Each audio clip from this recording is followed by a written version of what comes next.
so hard to watch, and Regan Hendry and Connor Jennings in that midfield, it looks so laboured. We don't look like we're ever going to come up with some craft, and the one bit of craft that caused the goal came from Chris Merry. It was real composure on the halfway line. Instead of just putting his head on something, he brought it under control, he carried the game forward, and there was a nice slide rule little pass. You know, it brought Harvey Saunders behind, which, all right, Harvey didn't finish it, but he did everything that he needed to in keeping the ball alive, allowing the Dennis to finish it. So for me, tactically, we've got to look at something. We can't carry on the way we're doing. You could see even Amari Patrick, who before the break was, before the international break, was scoring for everything, scoring for fun. But ultimately tonight, you can see he's getting frustrated there. He's running down blind alleys, and it's an awful lot to ask, one guy to carry a whole team's goal scoring threat on his shoulders. Well, he doesn't have to do that now, because Christian Dennis is now Tranmere's second top scorer this season with 1 goal.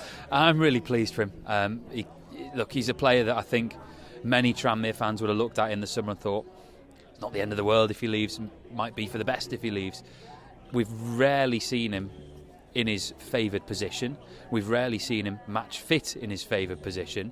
He starts the game tonight. He comes into the starting lineup because there's no Norris, and Davison is still on the bench. And actually, I thought he did a really good job. I thought first half, yes, he misses that chance at 0-0, but the finish is terrific. There's a few other really good bits of link-up play, and he's just got that ability to be in the right position to put the ball in the back of the net that I don't think anyone else has. Like, the amount of times there were crosses flashed across the box today, or there were balls floated into the middle and it just dropped in the 6-yard box, or in between the 6-yard box and the penalty spot, and there was no one there to put it home, because no one has the wherewithal to think, where is this ball possibly going to be? It was so frustrating, but Dennis was there at the right time to get the first, and it was a really good finish. So I'm really pleased for him, and I hope it can lead to a bit more. And I assume he only came off because we've not seen him much, and he was probably tiring, and the data probably said he was running into that red zone. Yeah, you're probably bang on there, but I think the biggest disappointment for me, I would rather us have been bolder with the shape we've got tonight. We had Dennis, which, as you say, when the ball's bouncing and dropping, that's great. He does float into some nice little areas, but when he does float into one area, he leaves another empty. That's why I'd like to see a man right next side to him, sound like Mike Bassett, but a 4-4-2 more sort of thing. But I think the way that we set ourselves up defensively, we're covering for a lack of maybe a pace at the back, and we're leaving the Tom Davis as the spare man and having the more of a holding midfield role. I just feel that, especially at home at Prenton Park, against teams that are there for the taking, we need to have 4 across an attacking 4, wingers with 2 in the middle rather than just having that 1, because when Dennis does go to move to somewhere else, it does leave a space in the centre. Likewise, if Dennis is in the centre, he's well marked, so it's a hard job to do up top on your own, really.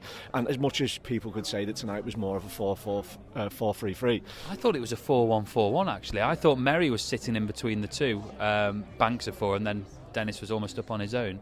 Yeah, exactly. And when he is up on his own, it just leaves that, I said you see Connor Jennings floating forward for the long ball when the long ball was there, because Connor Jennings was the man to win the flick on, to the man to compete in the air. But ultimately, whatever we do, I think we've got to, especially second half, whether it was because we weren't kicking towards the Kop, which, let's be honest, they're all paid the same amount of money whether they kick towards the Kop first or second half. So as a professional footballer, you can't just rely on the Kop. But we've got to, as the game builds, look like a team that's got confidence that we can actually have a go, and we are going to score.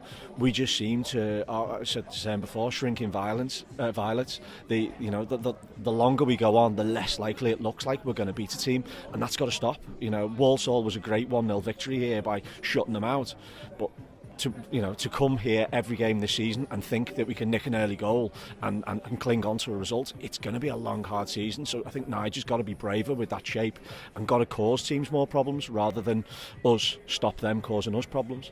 So that's what you made of the shape. You didn't actually answer how well you thought Dennis played. I'm a bit of a critic of his. Dennis is no doubt scored. He signed here, he should have been a nailed-on 15 goals a season man. Same with Luke Norris. Neither of them have really delivered the promise that they probably should, and people go on that we sign bad players. Our signings are terrible. There's a player that got promoted out of the league with Carlisle, bagged a load of goals, to come here, Yeah, is it our fault? Have we not used him in the right position? Have we not used him with someone next to him? And the same with Norris. We live in a world where Paul Glatzel is fitter than Luke Norris, and that pretty much sums up where we're at with him as well. You know, he's not in the team tonight. I'd suspect it's injury, and it's hard to watch because we just want something to click. We're desperate to believe what we're being told, that it's a playoff push, that it's a promotion push. On the balance of the last 2 games, unfortunately. Only 2? Well, let's say the last 2 games at Prenton Park. I'd take getting beat away from home 3-0 if we have a go when we come back to Prenton Park and we bank 6 points. If you're going to get out of this league, I've said before, you need 30 points on the road. You don't need to win every away game, but one thing you do need is you need to bank 40 to 50 points at home, and on the last 2 games we don't look like we're going to bank 40 to 50 points at home. As it stands, we're probably going to be into the mid-20s with 1-1 draws or 0-0 draws, but you know, we need to be bolder at home. We need to take teams on, and we need to have that proper Prenton Park fortress kind of feel about us. So yeah, it's something that we really need to improve, and fast. Otherwise we aren't pushing for promotion. We're looking carefully over our shoulder at those 2 lunatic teams that normally are down the bottom, thinking let's be safe between 18th and 14th.